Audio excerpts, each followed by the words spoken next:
স্বাগত ডিবিসি সংবাদে। এবার জানাবো খবরের বিস্তারিত।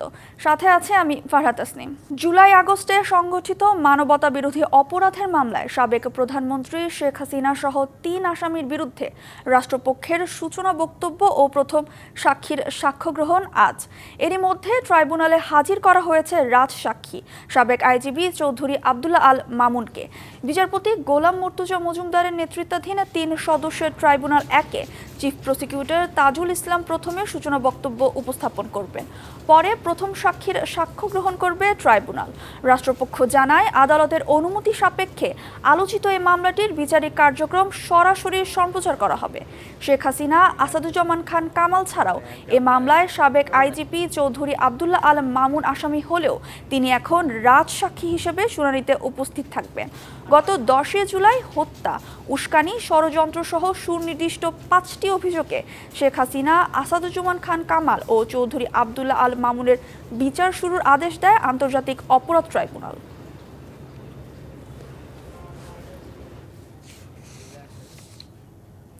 শেখ হাসিনা সহ ৩ আসামির বিরুদ্ধে সাক্ষ্য গ্রহণ শুরু হচ্ছে আজ থেকে। এরই মধ্যে ট্রাইব্যুনালে হাজির করা হয়েছে রাজসাক্ষী সাবেক আইজিপি চৌধুরী আব্দুল্লাহ আল মামুনকে।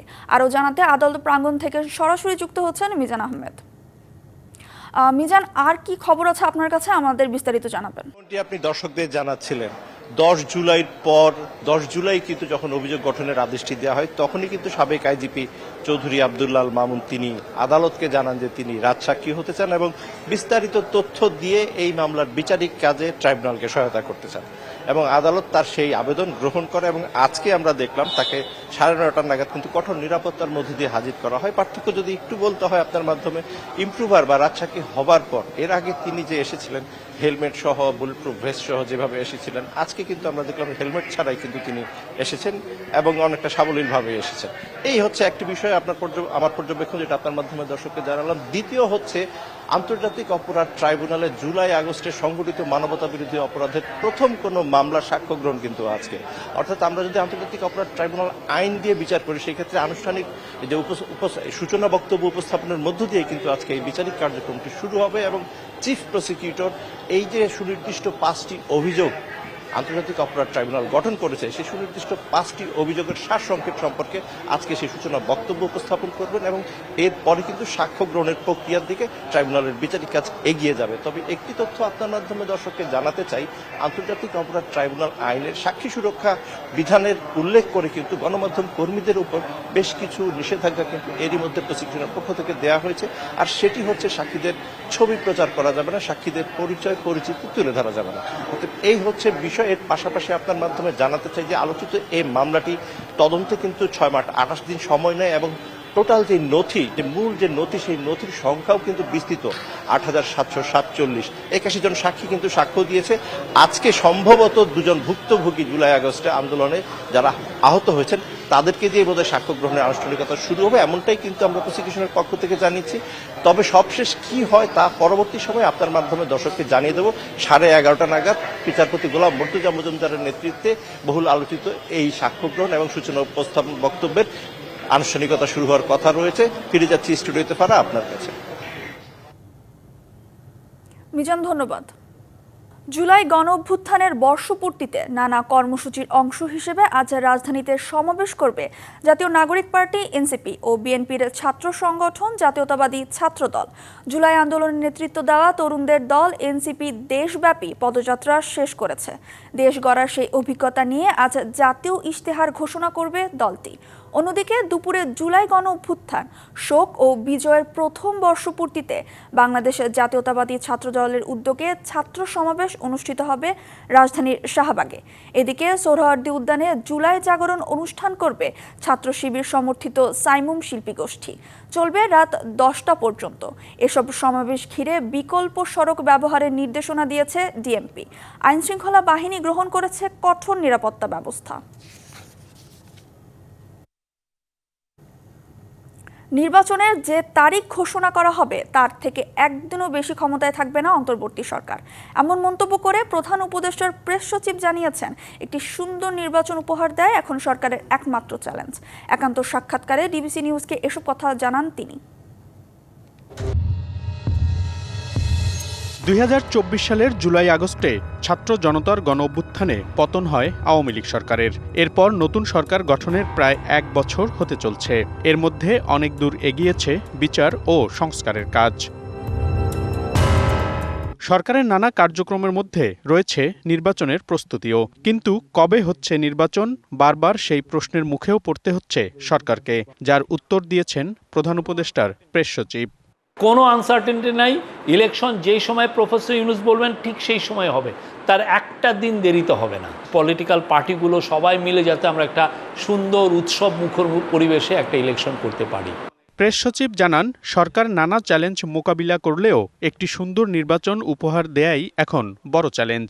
আমাদের সামনে চ্যালেঞ্জ একটা ইলেকশন। আমরা ইলেকশন খুব ভালো একটা ইলেকশন দিয়ে আমরা ডেমোক্রেটিক ট্রানজিশনটাকে কমপ্লিট করতে চাই। আমরা আশা করবি যে বাকি কাজগুলো যা আছে বাংলাদেশকে আরও বিশ্বের দরবারে প্রতিষ্ঠিত এটা ইলেক্টেড গভর্নমেন্ট করবেন। শফিকুল আলম জানান, আগামী 5ই আগস্ট জুলাই ঘোষণাপত্রের মধ্য দিয়ে আরেক ধাপে নতুন যাত্রা শুরু হবে বাংলাদেশের। আমি মনে করি এটার একটা রিফ্লেকশন হবে সবার, আমাদের যারা হাসিনার বিরোধী শক্তি যারা পার্টিসিপেট করেছে সবাই মিলে আমরা আমাদের এই ঘোষণাটা আসবে আর কি। অবশ্যই এটা আমাদের গণঅভ্যুত্থান পরবর্তী বাংলাদেশকে এটা সাহস যোগাবে, এটা এক ধরনের সুসংহত করবে আমাদের ইউনিটিটাকে। আসছে নির্বাচনে আইনশৃঙ্খলা পরিস্থিতি নিয়ন্ত্রণও বড় চ্যালেঞ্জ জানিয়ে এ বিষয়ে সরকারের শক্ত পদক্ষেপের কথা জানান প্রধান উপদেষ্টার প্রেস সচিব। আইনশৃঙ্খলা পরিস্থিতিকে ঠিক রাখা, এটার জন্য এই গভর্নমেন্ট যথেষ্ট কাজ করছে। মনিরুল সোহাগ, ডিবিসি নিউজ, ঢাকা। জুলাই মাসে দেশের ডেঙ্গু পরিস্থিতি ছিল চলতি বছরের মধ্যে সবচেয়ে ভয়াবহ। জুনের তুলনায় জুলাইয়ে ডেঙ্গুতে মৃত্যু ও সংক্রমণ ছিল দ্বিগুণ। এ অবস্থাকে জনস্বাস্থ্যের জন্য জরুরি পরিস্থিতি আখ্যায়িত করেছেন বিশেষজ্ঞরা। তারা বলছেন, মশক নিধন কার্যক্রমে নিতে হবে আরও জোরালো পদক্ষেপ। চলতি বছরের শুরু থেকে প্রতি মাসে বাড়ছে ডেঙ্গু সংক্রমণ, হাসপাতালগুলোতে বাড়ছে ডেঙ্গু আক্রান্ত রোগী, মৃত্যুও বেড়েছে উল্লেখযোগ্য পরিমাণে। স্বাস্থ্য অধিদপ্তরের তথ্য বলছে, শুধু জুলাইয়ে ডেঙ্গুতে আক্রান্ত 10,500 মানুষ, যেখানে জুনে আক্রান্ত ছিল এর অর্ধেক। জুলাইয়ে মৃত্যুও চলতি বছরে এখন পর্যন্ত সবচেয়ে বেশি। কীটতত্ত্ববিদ জানালেন, রাজধানীতে মশা নিধন কার্যক্রম ভালো চললেও ঢাকার বাইরে এতটা জোরালো নয়। ঢাকায় অনেক বেশি ডেঙ্গু রোগী এবার হবে সেটি কিন্তু আমাদের গবেষণা মডেল বলছে না, কিন্তু ঢাকার বাইরের পরিস্থিতি এবার ধীরে ধীরে খারাপ হবে বেশি। স্থানীয় সরকার প্রশাসন কাঠামোগুলোর উচিত হচ্ছে সমন্বিত মশক ব্যবস্থাপনার বিজ্ঞানভিত্তিক প্রয়োগ করে বছরের শুরুতেই এই নিয়ন্ত্রণটা তাদের হাতে নিয়ে নেওয়া। জনস্বাস্থ্যবিদরা মনে করেন, গতানুগতিক চিকিৎসা ব্যবস্থা থেকে বেরিয়ে চিকিৎসা ব্যবস্থার বিকেন্দ্রীকরণ প্রয়োজন। আমাদের ডেঙ্গু রোগী ব্যবস্থাপনা সবকিছু আমরা করছি বড় বড় হাসপাতাল নির্ভর। একদম তৃণমূল পর্যায়ে যেখানে স্বাস্থ্যকেন্দ্র আছে সেখানে তাদেরকে সজ্জিত করতে হবে, শক্তিশালী করতে হবে, আর যেখানে নেই সেখানে ভ্রাম্যমাণ প্রাথমিক স্বাস্থ্যকেন্দ্র করতে হবে। ডেঙ্গু প্রতিরোধে সচেতনতামূলক প্রচারণা আরও বাড়ানোর পরামর্শ এই জনস্বাস্থ্যবিদের। Tahsina Jessy, DBC news, Dhaka. 500 foot দৈর্ঘ্য ও 3 ফুট প্রস্থের র্যাটহোল কখনো হামাগুড়ি কখনো বা নুয়ে প্রবেশ করতে হয়। সেখানে কয়লা উত্তোলন করে বস্তায় ভরে অমানসিক পরিশ্রম করে দেশে নিয়ে আসেন বাংলাদেশিরা। ভারতের মেঘালয় পাহাড়ের 20 থেকে 30 কিলোমিটার অভ্যন্তরে পরিত্যক্ত খনিতে এভাবে অবৈধভাবে কাজ করেন বাংলাদেশিরা, আর মুখোমুখি হন মৃত্যুর। সরকারি হিসেবে 1 বছরে 4 জন মারা গেছেন। স্থানীয়রা বলছেন, কর্মসংস্থানের সুযোগ না থাকায় ঝুঁকি নিয়ে সীমান্তের মানুষ ভারতে কাজ করতে যান।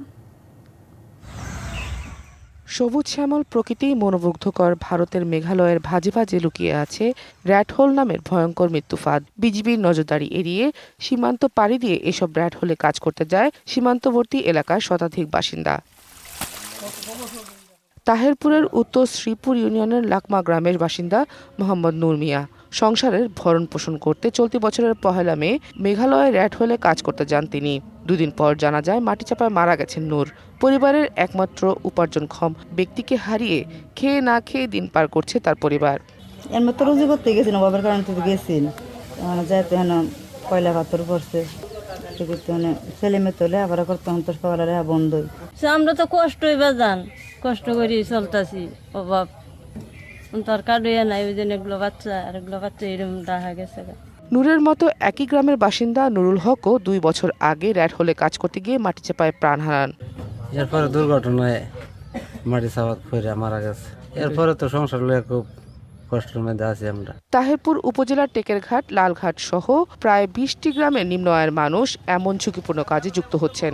একদিকে সীমান্ত এলাকায় কর্মসংস্থানের অভাব, অন্যদিকে মুনাফালোভী কোয়ারি মালিকরা কম মজুরিতে বাংলাদেশি শ্রমিক পাওয়ায় দুর্ঘটনার সংখ্যা বাড়ছে। ভারত তো কেউ সানা ইচ্ছে করে যাইতে যা তো পেড়ে যাই, পেড়ে কাজ কাম বাংলাদেশে নাই। বিভিন্ন জায়গার মধ্যে কাজ কাম করতে যা ইয়া আনাচে কানাচে পুরা মানুষ মরতাছে। অনুপ্রবেশ ও কয়লা চোরাচালান বন্ধে গোয়েন্দা নজরদারি বৃদ্ধি, টহল বাড়ানোর পাশাপাশি সীমান্ত এলাকায় বিকল্প কর্মসংস্থানের জন্য কাজ করছে বিজিবি। আমাদের এই বিকল্প কর্মসংস্থানে ফিরে আসতে হবে, সেটির লক্ষ্যেই আমরা কিন্তু বিভিন্ন সোশ্যাল অ্যাওয়ারনেস প্রোগ্রামে আমরা বিভিন্ন জীবন ধরনের উপকরণ, যেমন মাছ ধরার উপকরণ, এইগুলো দিয়ে আমরা তাদেরকে উদ্বুদ্ধ করছি। অবৈধভাবে মেঘালয়ে কাজ করতে যাওয়া শ্রমিকদের ফেরাতে সীমান্ত এলাকায় বড় পরিসরে কর্মসংস্থানের উদ্যোগ নেবে সরকার, এমনটাই দাবি সুনামগঞ্জবাসীর। DBC news desk.